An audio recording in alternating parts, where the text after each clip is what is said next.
화가 난 듯한 억양, 신경질적인 듯한 목소리, 혹은 주눅이 든 듯한 목소리. 이런 말투 때문에 고민이신 분들이 자신이 조근조근 말하는 게 습관화되지 않아서 혹은 부정적인 단어 선택 때문이라고 생각하시는 분들이 꽤 많습니다.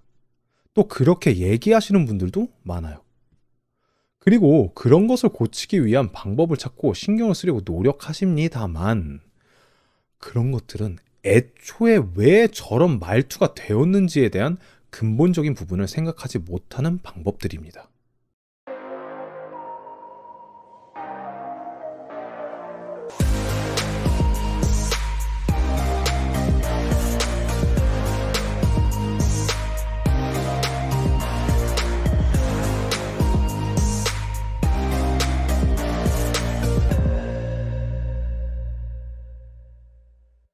자, 대부분 말투는 어떤 감정선으로 표현을 합니다.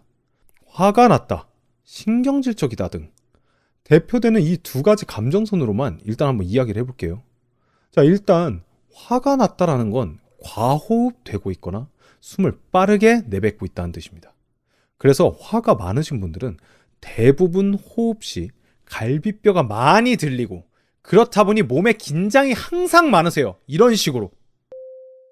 그렇게 항시 긴장이 되는 상황이 반복되니 급하게 이야기를 하거나 해야 되는 상황에서는 발성, 그러니까 목소리를 내기 위한 몸의 움직임에 제한이 걸리면서 급하고 빠른 소리를 구사해버립니다. 그렇기에 이런 긴장이 섞인 소리는 상대방에게도 같은 수준의 긴장감을 전달하죠. 그래서 그거를 화를 낸다고 느끼는 겁니다. 제가 이렇게 얘기하는 것과 제가 이렇게 얘기하는 거랑은 많이 틀리죠. 자, 같은 문장이에요. 근데 이게 과연 부정적인 단어를 해서의 문제일까요? 단어의 선택이 물론 이런 상황에서 어느 정도의 역할을 하기는 해요. 하지만 기본적인 호흡 운영이 좋아서 목소리가 잘 운영이 되시는 분들은 이런 같은 부정적인 단어를 구사하더라도 그게 그렇게 들리지가 않아요. 예를 들자면 싫습니다 라는 단어는 굉장히 부정적인 단어입니다. 근데 이게 내가 호흡이 뜨신 분들은 싫습니다! 이건 굉장히 신경질적으로 들리는데 호흡을 잘 운영하시는 분들은 싫습니다. 이거는 화를 내고 신경질을 내는 게 아니고 단호해 보이는 거죠. 명확한 의사 표현을 하는 것처럼 보이는 거고요. 이거는 단어의 문제가 아니라는 겁니다. 자, 우리는 가까운 사람에게 호흡을 전달시키는 역할들을 해요. 그래서 내 호흡이 지금 가쁘거나 떠 있으면 상대방도 그 가쁜 호흡을 느낍니다.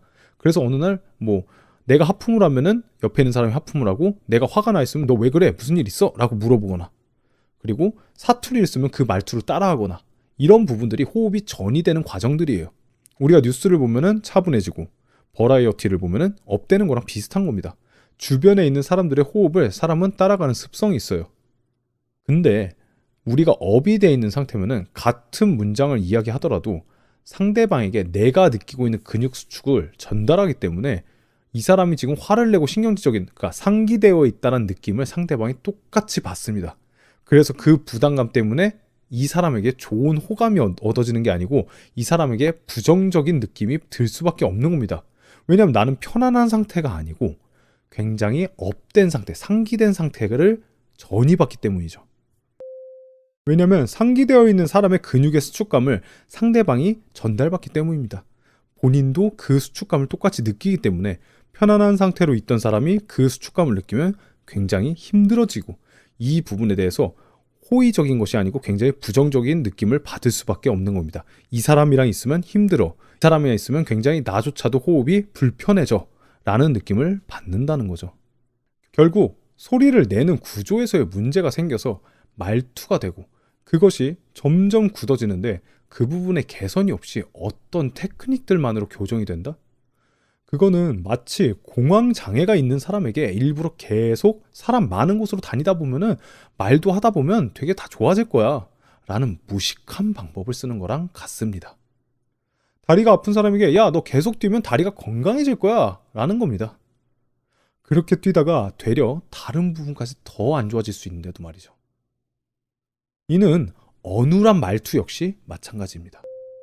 말을 할 때, 호흡을 할 때 기본적인 발성이, 기본적인 호흡이 잘 운영되고 있다라는 느낌이 상대방에게도 전달이 돼야지만 이 사람이 지금 화가 났거나 신경질적이다라는 느낌이 안 오는 거예요. 이런 문제로 가장 많이 말씀하시는 게, 나는 화를 내고 있지 않은데 상대방이 내 말투가 화가 난 것 같다라고 얘기한다 라는 사례들이 굉장히 많으시거든요. 근데 그것은 본인조차 인지 못할 정도로 몸이 수축하고 상기가 항상 돼 있다는 겁니다. 이 부분을 개선하지 않으시면 절대로 좋은 말투가 만들어질 순 없습니다. 여러분들의 호흡이 가쁜데 같이 있는 사람이 그 호흡을 어떻게 견딥니까?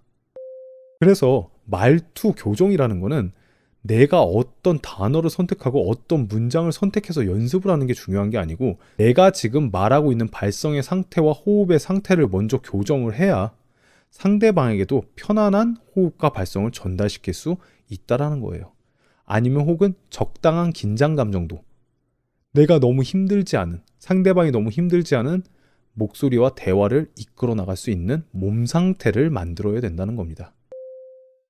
저희 보이스닥터는 이런 여러분들의 각자 다른 상태를 진단하고 판단하여 트레이닝을 진행하는 1:1 훈련센터입니다. 많은 분들이 저희 보이스닥터와 함께 좋은 목소리와 말하는 법을 훈련받고 가셨고요. 그래서 말투에서 문제가 있다고 생각하시는 분들은 현재 본인의 호흡과 발성 상태를 진단받으셔가지고 저희 보이스닥터의 상담 예약을 잡아주시면 그런 부분들에 대한 상담과 진단을 해드리니 그런 부분을 개선하는 것을 먼저 생각하시길 추천드립니다. 오늘 여기까지 말씀드리고 다음 영상에서 다시 찾아뵙도록 하겠습니다.